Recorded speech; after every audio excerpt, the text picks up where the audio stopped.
Assalamualaikum warahmatullahi wabarakatuh. Saya Ahmad Junaidi Abdul Malik, mahasiswa antropologi Universitas Tadulako. Kali ini saya akan mereview buku Sapiens: A Brief History of Humankind oleh Yuval Noah Harari. Bab 1.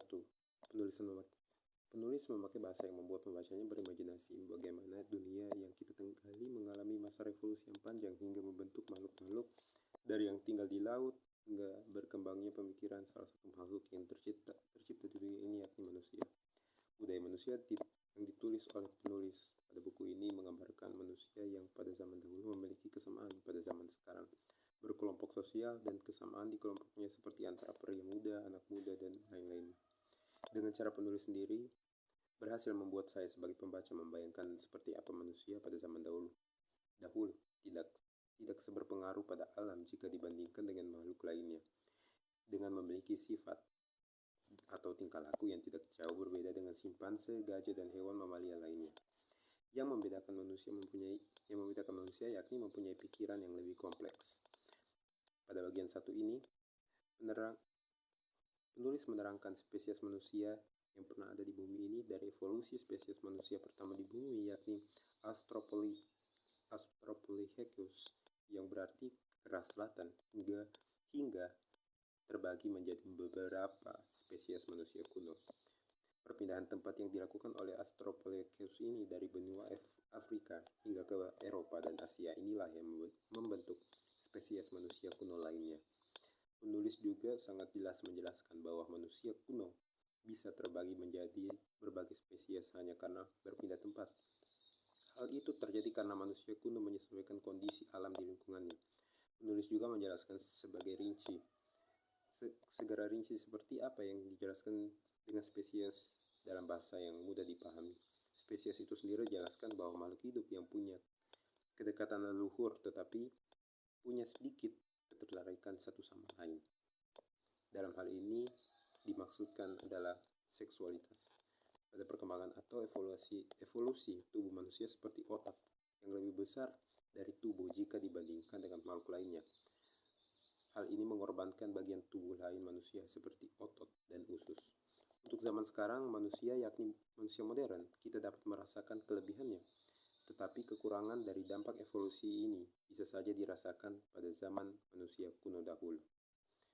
Dalam buku ini ada dua penjelasan kemungkinan nenek moyang manusia modern, yakni Homo sapiens itu sendiri atau Homo sapiens dan pencampuran antara sapiens spesies lainnya seperti Homo neanderthal dan Denisova yang terjadi saat migrasi Homo sapiens.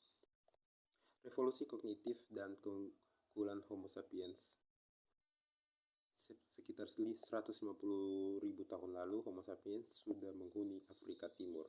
Namun baru sekitar 70.000 tahun lalu mereka mulai menjelajah dunia dan menggantikan spesies manusia lain seperti Neanderthal. Sebelumnya, sapiens tidak menunjukkan keunggulan mencolok, bahkan dalam pertemuan awal dengan Neanderthal sapiens kalah. Sekitar 70.000 tahun lalu terjadi revolusi kognitif, perubahan besar dalam kemampuan berpikir dan berkomunikasi Homo sapiens.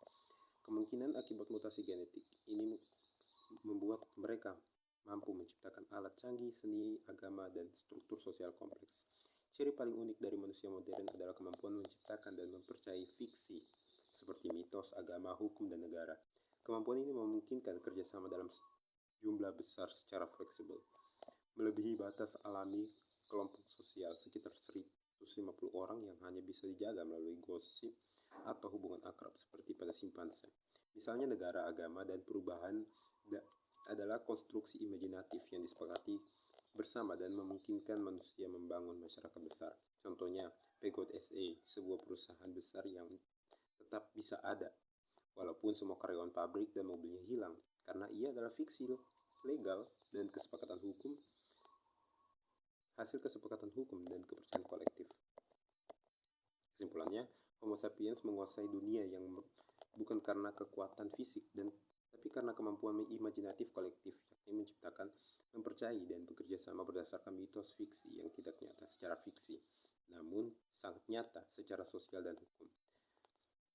Revolusi kognitif pada awal keunggulan sapiens. Sekitar 70.000 tahun lalu, Homo sapiens mengalami perubahan besar yang disebut revolusi kognitif.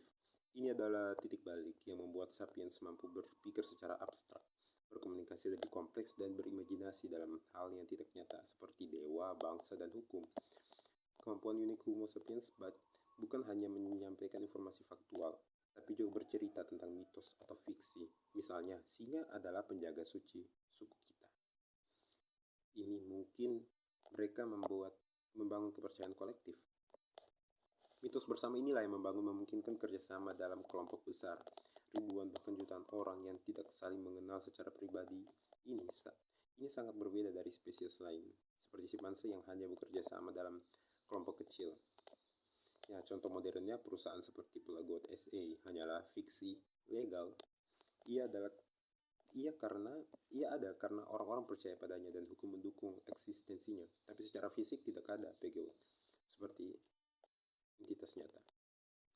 Revolusi kognitif memungkinkan Homo sapiens menguasai dunia karena mereka bisa menciptakan cerita bersama yang memungkinkan kerjasama besar-besaran tanpa imajinasi kolektif. Tidak akan ada negara, agama, hukum, uang, atau perusahaan modern. Setelah revolusi kognitif, kemampuan Homo sapiens untuk menciptakan dan mempercayai fiksi kolektif menjadi dasar bagi kerjasama dalam skala besar. Berdasarkan imajinasi bersama, manusia bisa bekerja sama dengan orang asing secara fleksibel berkat mitos bersama seperti kepercayaan agama, hukum, negara, uang, semut.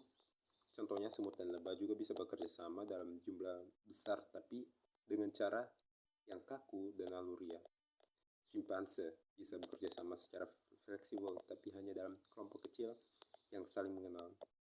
Hanya Homo sapiens yang bisa menggabungkan jumlah besar dan fleksibilitas dalam kerjasama, karena mereka bisa membangun realitas bersama yang dibayangkan. Contoh realitas imajinatif, 2 orang Katolik yang belum pernah bertemu bisa pergi berperang bekerja sama karena percaya pada agama yang sama. 2 orang Serbia bisa mempertaruhkan nyawa dan negaranya karena percaya pada mitos nasionalisme. 2 pengacara asing saling bekerja sama membela klien karena percaya pada hukum dan keadilan. Fiksi kolektif modern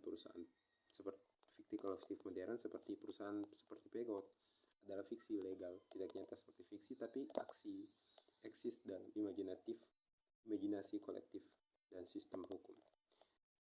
Contohnya lagi, meskipun semua mobil, pabrik, dan pegawai Peggot hilang, perusahaan tetap ada selama manusia percaya dan sistem hukum mengakuinya. Nah, kesimpulan utamanya, fiksi adalah alat sosial terkuat Homo sapiens. Tanpa mitos kolektif, kerjasama massal, peradaban dan struktur sosial kompleks seperti negara, agama, perusahaan, dan sistem hukum tidak mungkin terbentuk. Realitas yang kita bangun sebagai manusia adalah kunci dasar. Oke, sekian dari saya. Assalamualaikum.